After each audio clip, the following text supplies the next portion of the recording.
Hey everyone. On the story for today. He betrayed me in the worst way. But now I'm the one holding all the power. My younger brother David has always harbored a deep-seated resentment towards me. If you think it stemmed from jealousy, you'd be wrong. He was the favored child, not me. There was no reason for him to be envious. To give you some context, our mother always indulged David. He was the golden child of our family. She cooked his meals, did his laundry, and even asked me to help him with his schoolwork. I was expected to assist him simply because we were family, but I never received the same consideration. I accepted this, as I was quite independent. Perhaps it was partly my fault for always meeting his needs without expecting anything in return. He never helped me when I needed it, and only approached me when he wanted something. While I was a quiet, introverted kid who enjoyed studying and keeping to myself, he was loud and rough, just like our dad. I also tend to be straightforward and honest, never sugarcoating things. I believe my mother may have developed a negative perception of me because of my straightforwardness. This favoritism made David the family's darling, and I didn't mind it while we were growing up. However, problems began when he started bullying and mocking me for being different from him. He would tease me about my height and the fact that I wore glasses.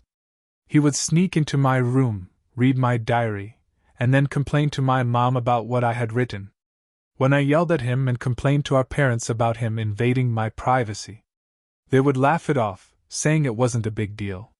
He did more awful things, like nearly breaking my glasses and putting nasty things in my food. He even once put little stones in my cereal, but luckily, I found them before they could damage my teeth.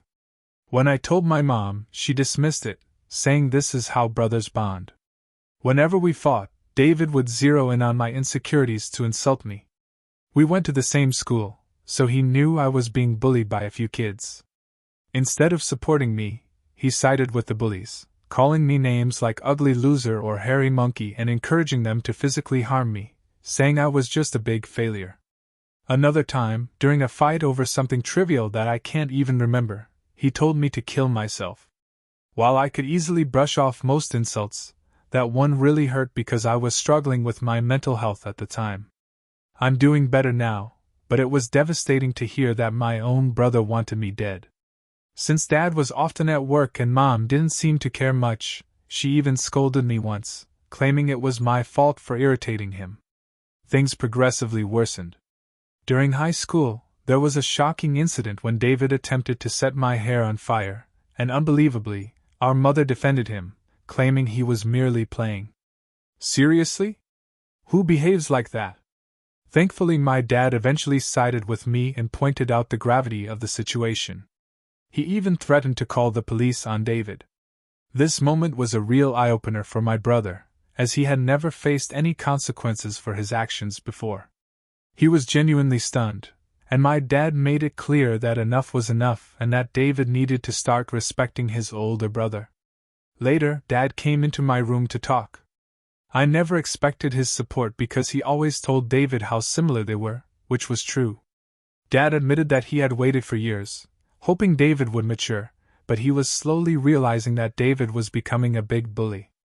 Hearing this from my dad was incredibly validating, and I almost broke down in tears. I confessed everything David had done to me over the years and even mentioned the bullying at school. My dad was shocked at how much I had endured.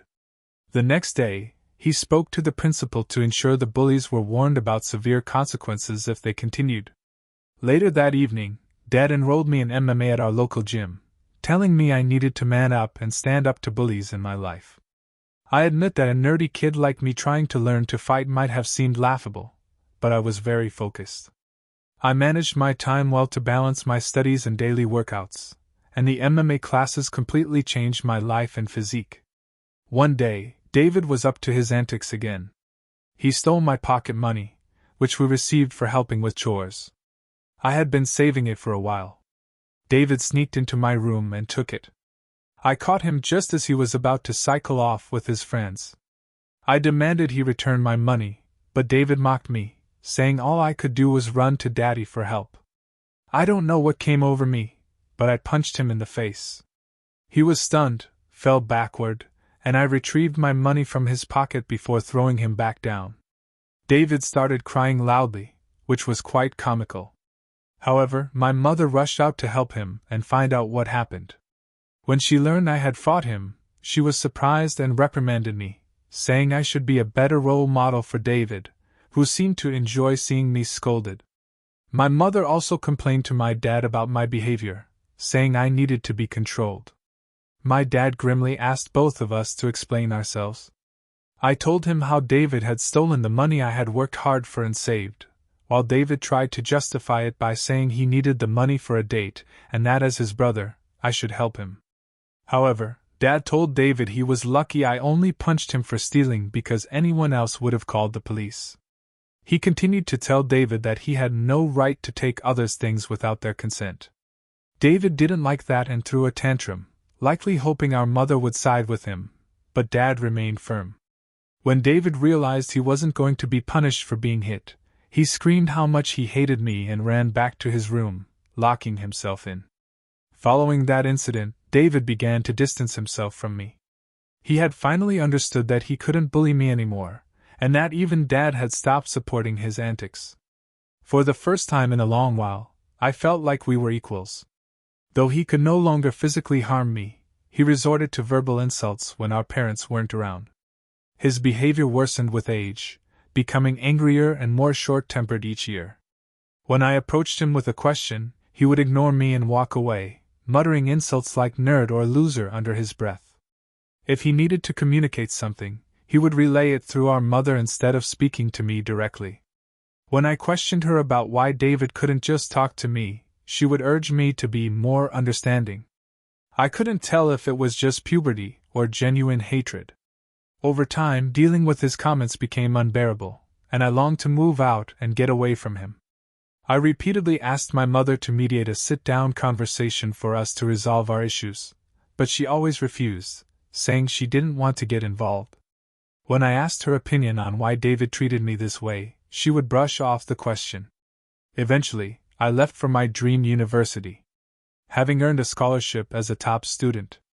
My dad threw a party for me, and even my mom seemed proud. However, David remained aloof and distant, barely acknowledging my achievements. The day I left for university was a mix of excitement for the future and relief to escape the toxic home environment.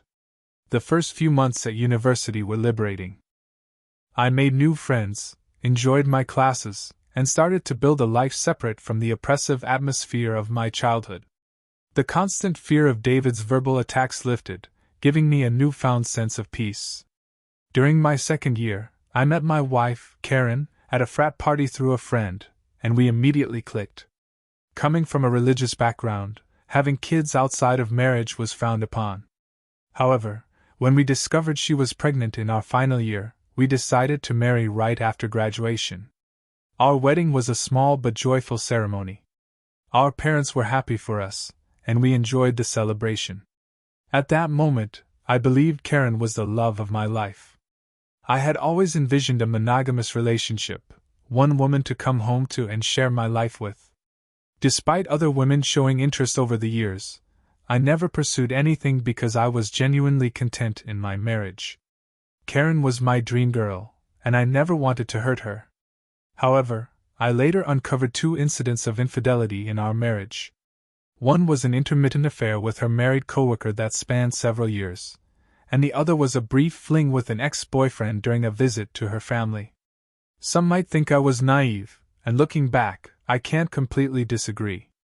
Each time we separated for a while, I chose to forgive my wife. I didn't want to raise our child in a broken home and believed we could overcome these obstacles.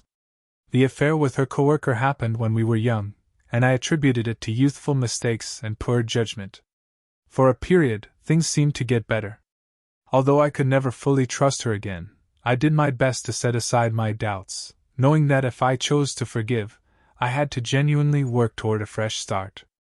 It's been 4 years since her second betrayal, and I felt confident in my decision to give her another chance. Karen seemed to have changed, and we were genuinely happy, planning our family's future. However, 3 months ago, My world was shattered once more when she revealed that she had been having a long-term affair and suggested that our son might not be mine. Her words struck me like a ton of bricks. A mix of shock, betrayal, and disbelief overwhelmed me. I struggled to comprehend the enormity of her confession. In a daze, I managed to ask why she had kept such a significant secret and how she could have done something so devastating. Her reaction was cold and indifferent, as if she were detached from the pain she caused. Her vague responses left me with more questions than answers. It was a surreal and painful moment, confronting the shattered trust and uncertainty about my own family. I continued to press Karen for the truth because I felt I deserved to know the father of the child I had been raising since birth. Ultimately, she admitted it was David. My eyes widened in shock as I asked Karen what she meant. She explained that she and David had become friends when I introduced her to my family, and she stayed with us from Thanksgiving until New Year's. David, usually cold to me, was warm and polite towards her, which made me glad because I didn't want Karen to feel unwelcome. Karen wanted to be accepted into my family, so she spent significant time with my mom whenever possible. She noticed the rift between David and me and questioned me about it. I opened up about our strained relationship and explained that we might never repair it due to his unresolved feelings. Karen understood but started including David in our outings, hoping it would help us bond. Whenever we planned to watch a movie, she invited David, and we watched whatever he chose. During this time, David and I exchanged a few words, which was an improvement compared to his usual silent treatment. I remember Karen and David hanging out and playing video games together, but I never thought much of it. Karen told me that one day, David opened up to her about his struggles and a recent breakup. Feeling vulnerable, he struck up a friendship with her. She mentioned that he would harmlessly flirt with her when I wasn't around, and eventually, things escalated beyond her control. The vision of my wife and brother sleeping together made me feel sick. Karen confessed that she felt guilty afterward and left him, which matched her abrupt decision to go home instead of spending New Year's with me. Although I tried to convince her to stay, she was adamant about leaving. When we met back at college after the holidays, she was her usual cheerful self, so I didn't question anything. 2 weeks later, we found out she was pregnant. Karen admitted she didn't know if the child was mine or David's, and with no way to prove it, she chose to stay with me, knowing I was the more dependable brother. This was why we got married. My world felt like it was crashing down. Son I loved might not even be mine. I asked Karen if she had been sleeping with David recently, and she slowly nodded. She revealed that they had always stayed in touch because their chemistry was undeniable. They would sneak off to hotels, lying to me about working overtime. She admitted that half of her business trips were actually romantic getaways with him. I asked why she married me if she wanted my brother, and Karen said she didn't want to be the one to break off the marriage. She saw me as a wonderful father to our son and decided to stay. In her words, she made a mistake and didn't know when to stop. I told Karen I was glad she told me the truth but that I was going to pack up and leave. She started crying, asking for forgiveness, and expected me to yell at her. Instead, I calmly packed my clothes.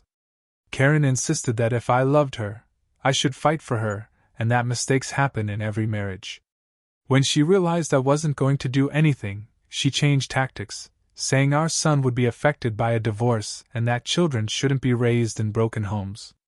I reminded her that I might not even be the father, which made her cry more and accuse me of being cruel. It seemed like she believed nothing could make me want to leave the marriage. Perhaps it was partly my fault for letting things slide in the past. While I did love her, it felt more like it stemmed from thinking we had a son together and had been together since college. Karen kept insisting it wasn't too late to fix things, but I struggled to believe her and had no patience left. Trust was a major issue, and her words felt hollow. Even if I forgave her, I could never forget she slept with my brother. I've always believed in forgiving mistakes because we're all flawed, but this was beyond acceptable limits. I left her crying on the doorstep and checked into a hotel. The next day, I went straight to my parents and revealed everything about my wife's affair with David, explaining how they had been secretly sleeping together for years. The shock on their faces was undeniable. True to her nature, my mother initially tried to defend David, insisting that her boy could never do such a thing to his own brother. Determined to expose the truth, I asked my parents to remain silent and let me call David in front of them. I instructed them to stay quiet so I could catch David off guard, making him believe it was a private conversation. When David answered the phone, I confronted him about the affair. At first he vehemently denied it, refusing to accept any responsibility. However, when I told him that Karen had admitted to everything, he started blaming her, calling her characterless. He claimed it wasn't his fault if women were attracted to him, and that he was the better-looking brother. Told him firmly that I would expose him to everyone. When David mocked me, saying no one would believe me because he was the golden child, I scoffed at his arrogance, and thanked him for confirming the truth, knowing our parents had heard everything. David went quiet and then spluttered, trying to explain himself and salvage his image. My mother, still in shock, demanded an explanation from David. He stuttered through a feeble attempt to justify his actions, blaming everyone else but himself and desperately trying to shift the blame onto Karen. I could see my mother, who had once been protective of her favorite son, now felt a mix of disappointment and anger. In that charged moment, I felt a strange sense of vindication. For years I had endured David's torment. Now the truth was out, and the roles were reversed. It was David who stood exposed, his actions laid bare for everyone to see. As David's words faltered, my father, usually reserved in his expressions, couldn't contain his disappointment. He asked me to pass him the phone and began to speak to David. "David," my father began, his voice laden with disappointment. "What you've done isn't just a betrayal of your brother, but a betrayal of this family. You slept with your brother's wife and continued the affair even after they were married. Your actions have severe consequences and have irreversibly shattered the trust we had in you. I raised both of you to value family, loyalty, and decency. What you've shown today defies everything I've tried to teach you." He paused, letting the weight of his words sink into David's conscience. "Your disregard for your brother's feelings and the lack of respect for his marriage are unacceptable. You've not only hurt him, but also torn apart the bonds that hold our family together. Your mother and I are partly to blame for what you've become, but we will no longer tolerate this behavior. From today, you're cut off from the college funds I set up for you. You'll have to figure out how to pay your university fees on your own. I will also stop funding your lifestyle. Do you think it makes you more of a man to sleep with married women? Let's see how you manage without my money." Throughout this, I maintained a composed demeanor. Although I initially wanted to scream at David, watching my dad punish him was the ultimate vindication. I had exposed his true nature, and it was clear he had underestimated the consequences. My mother, despite David's persistent protests, continued to justify him, but my father swiftly ended the call, shutting down David's attempts to explain away his actions. Afterward, my mom approached me and hugged me. It had been a long time since we shared such a moment, but in that embrace, there was an unspoken understanding and support amid the family turmoil. She apologized for not believing me all this time. My 14-year-old self could never have imagined this moment, being vindicated and embraced by my mother. Following this, my dad helped me find a good lawyer to divorce Karen. She and her lawyer tried to fight dirty, asking for alimony since I earned more than her, but her affair played heavily in my favor. We also conducted a paternity test, and it was confirmed that David was indeed the father of the child. The news was incredibly painful, even worse than discovering Karen's infidelity. I was furious that the son I had loved and raised wasn't mine. However, I decided to stay strong. Karen begged me to continue visiting my son, arguing he shouldn't be punished for the situation, but I couldn't bear to see him. He reminded me too much of David, and I hated it. After my divorce was finalized, I felt a sense of freedom wash over me as I moved into my own bachelor pad. It felt surreal to live alone since I had married so young and never really had the chance to experience independence. However, my naturally independent nature allowed me to quickly adapt to my new lifestyle, and I thoroughly enjoyed it. 2 weeks ago, my dad called to tell me he was considering changing his will because he didn't want to leave anything to David. My dad is incredibly stubborn, and once he decided to cut David out of his life, he stuck to it. David tried reaching out to our parents, and even showed up at their doorstep, begging for forgiveness, but they refused to let him in. Even my mother, who usually gave in to David's tantrums, seemed done with him, though it must have been hardest for her. David never texted me to apologize for what he had done, showing he didn't regret his actions. He was just upset about being cut off from our parents. Dad told me he planned to leave everything to me, ensuring David wouldn't contest it later. He would leave David only $1. My eyes widened in shock as my dad had worked hard his entire life. Including his assets, retirement fund, and life insurance, the total came to nearly $2 million. The only condition in his will was that if my dad passed away before my mom, she would continue living in their house, even though ownership would transfer to me. I didn't mind this, as I wanted to care for my mom in her final days. Somehow, David found out about this, and unable to reach our parents, called me yesterday, trying to make amends. He explained how he was struggling with college and that after Karen discovered the paternity of the child, she had been pestering him for child support. He said he had no money and was looking for part-time jobs but couldn't find anything. He begged me to talk to our family to start fresh since he really needed my help. I laughed in his face and told him I was done with him. I reminded him that he should have thought about the consequences before sleeping with my wife and getting her pregnant. David argued that I was being unfair and that Karen was also to blame, to which I agreed. I reminded him that I had divorced her, making her his responsibility now. He shouldn't be calling me to complain about her or the child since these were the consequences of his own actions. David started to raise his voice, but I interrupted, reminding him that he was no longer the favored child in the family, but the black sheep who had slept with his own brother's wife. At that moment, David began to cry, telling me how everyone, including our grandparents and relatives, had turned against him. While this was true, it was no longer my concern. I told him we were done and that he should never call me again since I no longer considered him my brother. Since then, I've replayed the conversation in my mind. Despite my hatred for my brother, I had never heard him cry, at least not since we were kids. I won't lie. It did hurt me a bit to see him so helpless. So, I guess I'm here to ask if I should talk to our parents about him, or if I would be an asshole if I don't. Hi everyone. Many of you have been asking why I am no longer in contact with my son Henry, and some have even called me cruel. I need to explain that I am not comfortable raising another man's child. This isn't a stepson situation.